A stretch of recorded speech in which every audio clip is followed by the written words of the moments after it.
Salam alaikum Nadia. Alaikum salam wa rahmatullahi Amine, tu vas bien? Merci, je vais bien et toi? Alhamdulillah, Alhamdulillah, je suis très content pour cette interview. Alors je vais te poser Inch'Allah quelques questions. Avec plaisir, on l'a fait en format podcast, on le fait dans un magnifique cadre, donc avec grand plaisir. Là d'ailleurs on est à Casablanca, exactement. On est à Dubaï là ou quoi? Tabarakallah, il y a des bâtiments, c'est juste magnifique. C'est ça. Une sérénité, c'est juste splendide. Exactement, là on a des bâtiments, on a des entreprises, des habitations. Ouais, c'est juste… Pas très loin, on a un mall aussi, qui n'est pas très loin, qui a été mis en place récemment. Et d'ailleurs, bien sûr, ça va être notre sujet. Comment tu trouves, bien sûr, la ville de Rabat, mais aussi comment tu trouves Casablanca? Tu es venu. Waouh! Quand tu arrives, tu sens. C'est une ville qui bouge.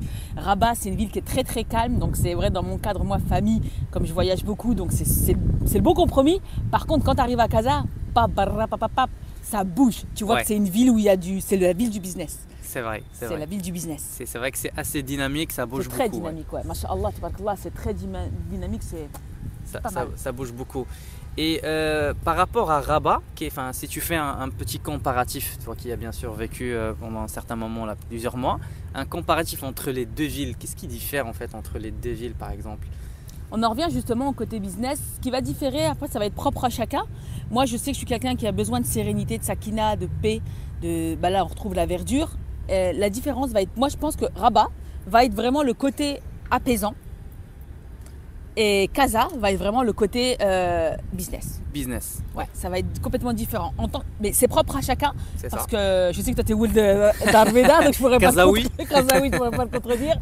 Mais Rabat, pourtant, il n'y a que 8 mois presque. Et ben, c'est cet apaisement que je cherche. C'est ça. Cet apaisement, ouais. Cet apaisement, ouais. Et c'est vrai, je confirme, hein, en étant bien sûr, ayant visité Rabat il y a très longtemps et même récemment, c'est apaisant comme tu dis. C'est franchement. Apaisant, tu ressens, je sais pas, tu ressens… Tu es soulagé, tu es tranquille. Là, Casablanca, ça bouge beaucoup, c'est dynamique, c'est business, c'est travail, tout ça. Et effectivement, ça rejoint le fait de ce qu'on disait tout à l'heure, surtout concernant le business. Comment tu trouves l'environnement business au Maroc? Est-ce qu'il est en évolution? Comment tu trouves? Ah là, il faut que je m'assoie pour te raconter ça. Alors là, le business au Maroc, il me bluffe. Moi, le Maroc, je suis bluffée. Moi, le Maroc, je l'ai connu quand je venais avec mes parents au mois d'août. Tu sais, le un mois, nous, quand on vient un mois, les vacances. Mais jamais j'avais cet aspect du Maroc qui est en train d'exploser aujourd'hui. L'évolution, tout ce qui se passe, l'expansion, l'immobilier, les business, il y a plein de projets à faire. Je vois là, au moment où je vous parle, il y a des grues partout. Partout. C'est un chantier. Hein. Les gens s'installent au Maroc, pas forcément des Marocains, vous avez de tout. Alors, on a le tramway qui s'est installé, on a l'immobilier qui est en expansion, on a la Cannes qui arrive, on a les vols internationaux aussi qui sont en train de se développer. La Arabia a fait plus de 6 lignes. On a plein de centres d'appel. Il y a énormément de choses. Et je pense que c'est vraiment le grand début d'une… C'est pas pour rien si je suis là. Hein. C'est une évolution, effectivement, tu as totalement raison, c'est une évolution constante. Et alors, qu'est-ce que tu peux conseiller aux personnes qui souhaitent vraiment s'installer au Maroc, surtout côté business, parce qu'il y a pas mal de personnes qui se posent la question. Est-ce que c'est évident? Est-ce que c'est abordable? Est-ce que je pourrais lancer mon business sans problème, tranquillement?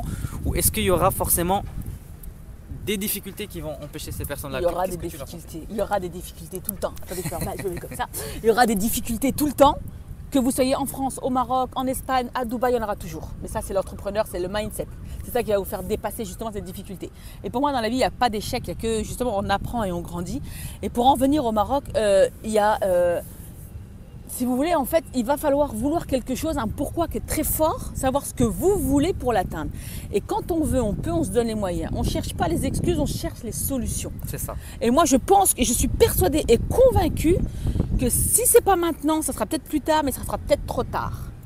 C'est-à-dire que là, on voit bien, Allah me barak, c'est juste phénoménal le nombre de personnes qui sont rentrées au Maroc. Quand je dis rentrées, ça fait un peu péjoratif parce que je suis pas rentrée parce que je suis née en France, je me considère plus en France qu'autre chose. Mais le Maroc, ça reste le Maroc. Ouais.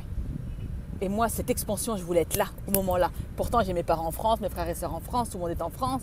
J'ai vu le truc, j'ai senti le truc. Il faut être visionnaire, il faut voir le truc. De toute façon, il n'y a même pas besoin d'être visionnaire, on le voit. On le voit. Ouais. On le voit. Donc, saisir cette opportunité, prendre ce que vous aimez et en faire un business, tout simplement.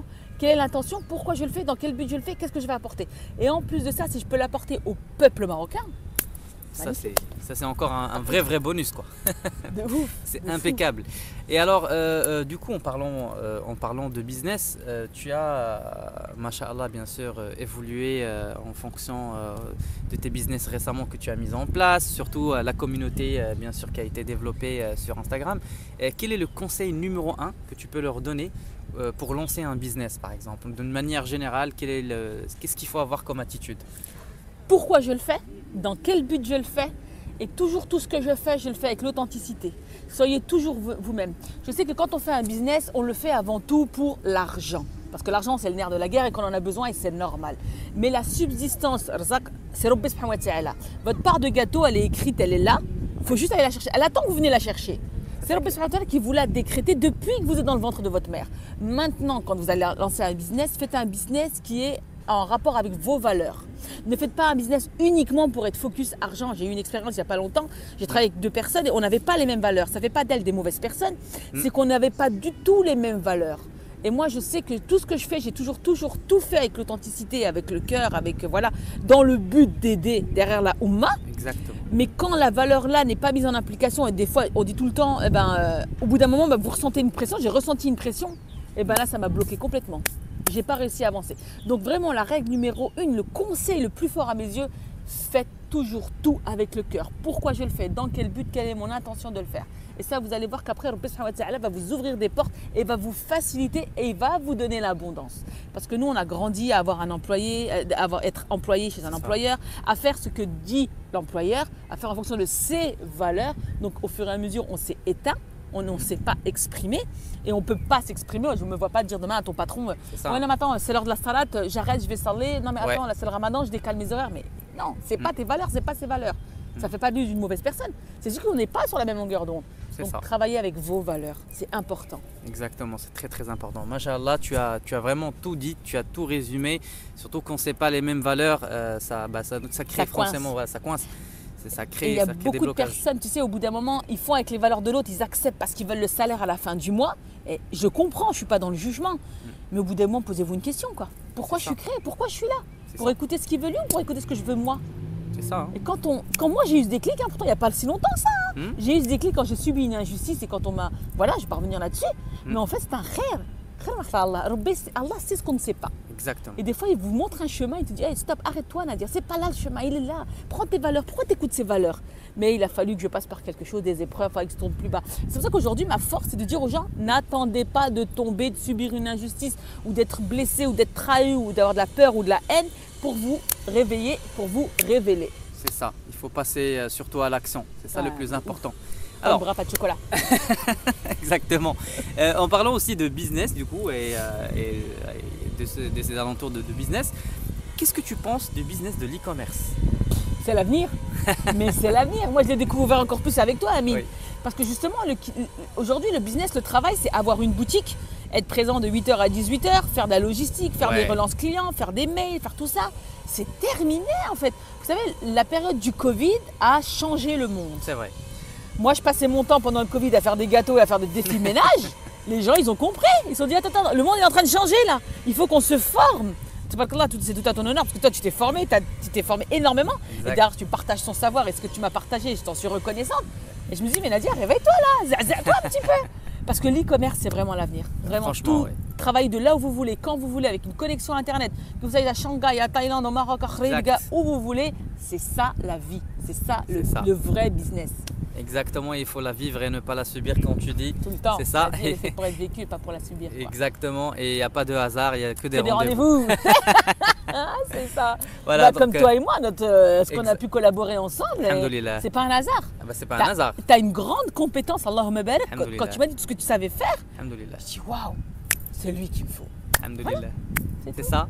Un dernier mot pour la communauté, qu'est-ce que tu peux leur dire? En ce mois de Ramadan, en ces 10 derniers jours de Ramadan, j'aimerais vraiment, et j'ai dit ça à mes élèves dernièrement en arrivant sur la route, faites que ces 10 derniers jours sont les 10 derniers jours de votre vie. C'est-à-dire que faites comme si demain n'existait pas, donc faites ce dont vous avez envie et n'attendez pas. Vous ne savez pas de quoi il fait, parce que beaucoup de gens avec qui je parle, ils ont des projets, ils ont plein de rêves, ils ont plein d'objectifs. Quand mes enfants seront grands, quand mon mari sera muté, quand je pourrai, mais si demain t'es pas là, tu vas faire quoi? là tout de suite à cet instant précis, demain je suis plus là. Qu'est-ce que j'ai fait de ma vie? Est-ce que j'ai fait mon pèlerinage? Est-ce que j'ai fait l'Umrah? Est-ce que j'ai fait le Hajj? Est-ce que j'ai fait mes sadaqat? Est-ce que j'ai fait Erdat al-Walidin? Est-ce que j'ai fait tout ça? Et ça, je pense que Allah nous a vraiment créés pour l'adorer. Il a créé les anges et les hommes pour l'adorer, mais pour l'invoquer. Pour travailler pour lui et non pas pour une société, une dunya. Mais comment voulez-vous dire à une personne ça si on a grandi avec ce boulot, métro, dodo, salaire, facture, patati. Idéologie. On a été matrixés là. On n'arrive pas, on est là, hamster qui court dans la cage. C'est ça. Donc faites ce dont vous avez envie et ne faites pas ce que l'autre a envie. Et toujours, encore une fois, avec vos valeurs. Exactement, toujours avec vos valeurs. Merci beaucoup Nadia. Avec plaisir. C'était un plaisir. On est trempés parce que l'herbe elle est mouillée, mais on fait le grand sourire. Mais c'est ça, exactement. Mais on l'a fait pour vous, alors likez et followez. Exactement, merci beaucoup Nadia.